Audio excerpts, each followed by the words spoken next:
शांगला जाने वाली बस को निशाना बनाया गया दहशतगर्दी का, जिसकी वजह से 5 चीनी कत्ल हुए। इंतहाई अफसोसनाक वाक़या, और पिछले 24 घंटों के अंदर पाकिस्तान में ये दूसरा अहम तरीन दहशतगर्दी का वाक़या। इससे पहले तुर्बत में नेवल एयरबेस पर हमला किया गया, जो कि हमला नाकाम बनाया गया, लेकिन वहां पर भी एक सिक्योरिटी फोर्सेस का एहलकार शहीद हुआ। अब ये दूसरा वाक़या कोहिस्तान में पेश आए और इंतहाई अफसोसनाक वाक़या। इसके असरात लाजमी बात है कि आपकी खारजा मामलात पर ज़रूर पड़ेंगे और इसके साथ साथ मुआशी सूरत हाल पर भी इसके असरात मुरतब होने हैं। खैर, काफ़ी अरसे से हम आगाह करते चले आ रहे थे कि मुल्क के हालात ख़राब हैं और मुल्क खाना जंगी की तरफ जा रहा है, लेकिन अभी तक होश के नाखुन किसी ने नहीं लिए।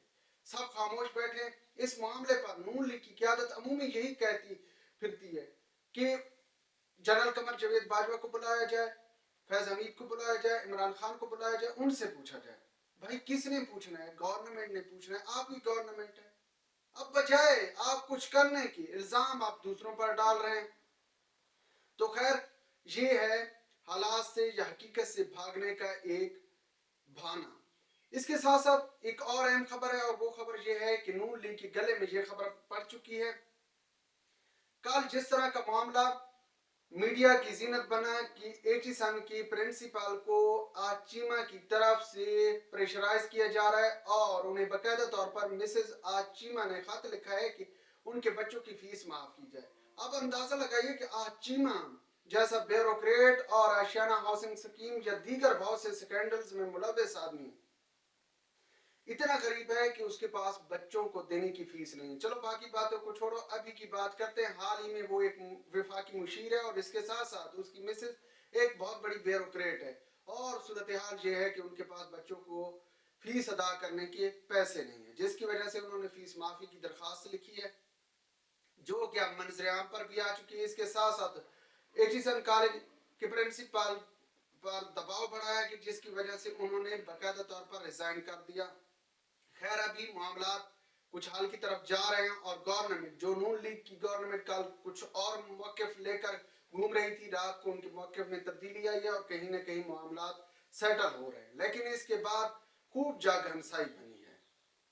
सबसे पहली बात तो ये है कि जनाब, आम आदमी की क्या सूरत हाल होगी जब आचीमा जैसा आदमी गरीब भूखा है, इतना बड़ा ब्यूरोक्रेट है, और सूरत हाल ये है कि पीडीएम के दौरे हुकूमत में भी ये हुकूमत का हिस्सा है, सरकारी घर पर इस्लामाबाद में कब्जा किया हुआ है, रहायश रखी हुई है ना, तो कब्जा ही हुआ।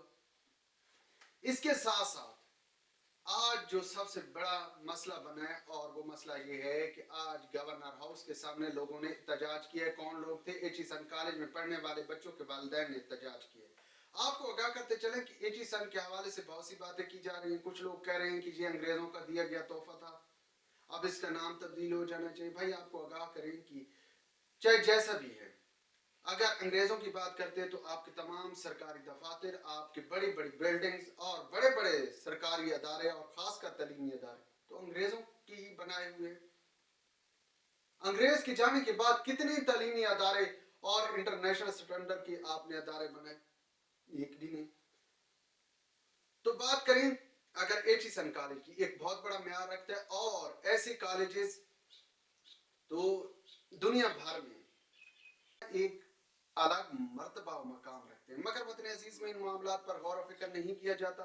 और ये दूसरी बार नून लीग की तरफ से एचईसन कॉलेज के मामलात में टांग अड़ाने की कोशिश की जा रही है। पहली बार मामला उस वक्त बिगड़ा था जब यूसुफ रजा गिलानी, मियां मंशा के पोता, यूसुफ रजा गिलानी के पोते, राव अजमल के पोता, और मेरे ख्याल में तहमीना दौलताना के पोते को दाखिला नहीं दिया गया था एचईसन कॉलेज में। तो उस वक्त के प्रिंसिपल डॉक्टर गजनफर को अपने ओहदे से हटा दिया गया था। और आपको क्या करते चलें कि डॉक्टर गजनफर वो शख्स हैं जो कि ऑक्सफोर्ड जैसी यूनिवर्सिटीज में भी आला ओहदे पर काम करते रहे। इसके बाद ये मिस्टर थॉमसन है, माइकल जे थॉमसन, तो ये वो शख्स है जिन्होंने 2018 या 19 में उस वक्त स्टैंड लिया था जब कशमाला तारिक के बेटे ने वहां पर कार एक्सीडेंट किया था, और इसके बाद इन्हें कॉलेज से निकाल दिया गया था, मगर माइकल थॉमसन पर बहुत दबाव डाला مگر وہ پیچھے نہیں ہٹے اور ڈٹ کر کھڑے رہے اپنے موقع پر. اب دوسری بار معاملہ چیمہ اور مسز چیمہ کا ہے تو لازمی بات ہے اس کو پریشرائز کیا جا رہا ہے جس کی وجہ سے وہ اپنا عہدہ چھوڑ رہا ہے. خیر نون لیگ کی طرف سے اندر کی جو کہانی آ رہی ہے کہ وہ مائیکل جے تھامسن کو منا چکے ہیں اور وہ اپنا استعفیٰ واپس لینے پر رضامند ہو چکا ہے. مگر کیوں کر تعلیمی اداروں میں اور خاص کر جو کہ بڑے پائے کا تعلیمی ادارہ ہو اپنا ایک نام رکھتا ہو اس کے معاملات میں نون لیگ کیوں ٹانگ اڑاتی پھر رہی ہے؟ جب سیاسی میدان میں نون لیگ سے کچھ نہیں ہو رہا، جو عوام سے وعدے وعید کیے گئے تھے اور اس قدر طاقتور ہے کہ جب پی پی کی طرف سے یہ کہا گیا کہ نہ نواز شریف وزیر اعظم نہیں ہوگا، شہباز شریف وزیر اعظم ہوگا تو ہم آپ کے ساتھ بیٹھیں گے، تو فوری طور پر نون لیگ مان